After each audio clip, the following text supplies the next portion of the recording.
నమస్తే welcome to prime nine desk analysis నేను మీ Brahmanaidu TDP జనసేనకు సంబంధించి సీట్ల వ్యవహారం పూర్తిగా అధికారికంగా ప్రకటించక ముందే కొన్ని నియోజకవర్గాల్లో సీట్లకు సంబంధించిన అంశాల మీద అయితే రగడ జరుగుతూనే ఉంది. ప్రధానంగా చూస్తే ఉమ్మడి గుంటూరు జిల్లాకు చెందినటువంటి సత్తెనపల్లి నియోజకవర్గంలో జనసేన పార్టీ టికెట్ కోసం ఒక పక్క జనసేన పార్టీ సత్తెనపల్లి నియోజకవర్గ సమన్వయకర్త బొర్రా వెంకటప్పారావు, మరొక పక్క తెలుగుదేశం టికెట్ కోసం మాజీ మంత్రి కన్నా లక్ష్మీనారాయణ, ప్రస్తుతం ఆయన సత్తెనపల్లి నియోజకవర్గానికి సంబంధించి టీడీపీ ఇన్ఛార్జిగా ఉన్నారు. వీరిద్దరి మధ్య అంతర్గత పోరైతే బహిరంగమైన పరిస్థితి కనపడతా ఉంది.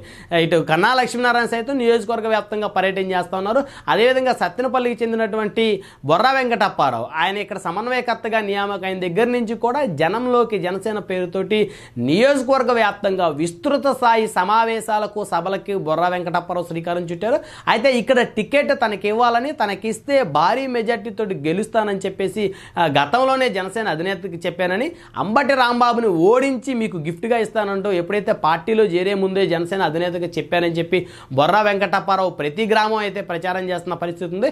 తనకు టికెట్ ఇస్తే ఖచ్చితంగా ఇక్కడి నుంచి గెలిచి చూపిస్తానని చెప్తా ఉన్నారు. అదేవిధంగా ఇంతవరకు టికెట్ ఏది కూడా ఫైనలైజ్ అవ్వలేదని, కేవలం టీడీపీ ఇన్ఛార్జిగా కన్నా లక్ష్మీనారాయణ గారు ఉన్నారని, అదేవిధంగా సత్తెనపల్లి నియోజకవర్గ జనసేన ఇన్ఛార్జిగా బొర్రా వెంకటప్పారావు తానున్నానని, ఎవరికి కూడా అధిష్టానం టీడీపీ జనసేన అధిష్టానాలు ఇద్దరు కూడా మాట్లాడుకుని ఎవరికి ఇంకా టికెట్ కన్ఫర్మ్ చేయలేదు కాబట్టి ఇక్కడ పలానా వ్యక్తికి టికెట్ వస్తుందని చెప్పాల్సినటువంటి అవసరం లేదంటూ బొర్రా వెంకటప్పారావు గ్రామాన తిరిగి తన యొక్క సందేశాన్ని ఇస్తున్న పరిస్థితి ఉంది. అయితే ఒక్కసారిగా ఇక్కడ టీడీపీకి చెందినటువంటి కన్నా లక్ష్మీనారాయణ సైతం కూడా డిఫెన్స్లో పడిపోయిన పరిస్థితి ఉంది.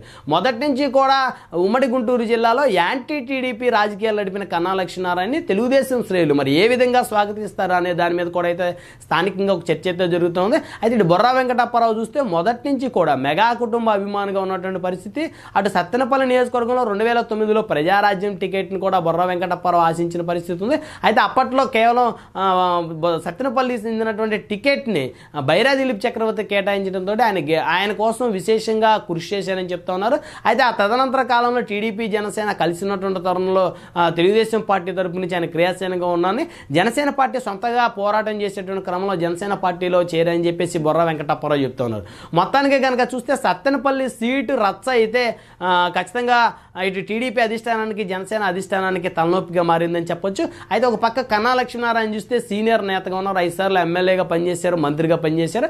అయితే యాంటీ టీడీపీ అనేటువంటి ఒక ముద్ర అయితే కన్నా లక్ష్మీనారాయణకి మొదటి నుంచి ఉంది. ఇటు బొర్రా అప్పారావు చూస్తే ఆయన మొదటి నుంచి కూడా మెగా కుటుంబ అభిమాని, అదేవిధంగా తెలుగుదేశం పార్టీలో కూడా కొన్నాళ్ళు క్రియాశీలకంగా రాజకీయాలు చేశారు కాబట్టి ఆయనకి రెండు పార్టీల తరపు నుంచి కూడా పాజిటివ్ వాతావరణం ఉందని చెప్పొచ్చు.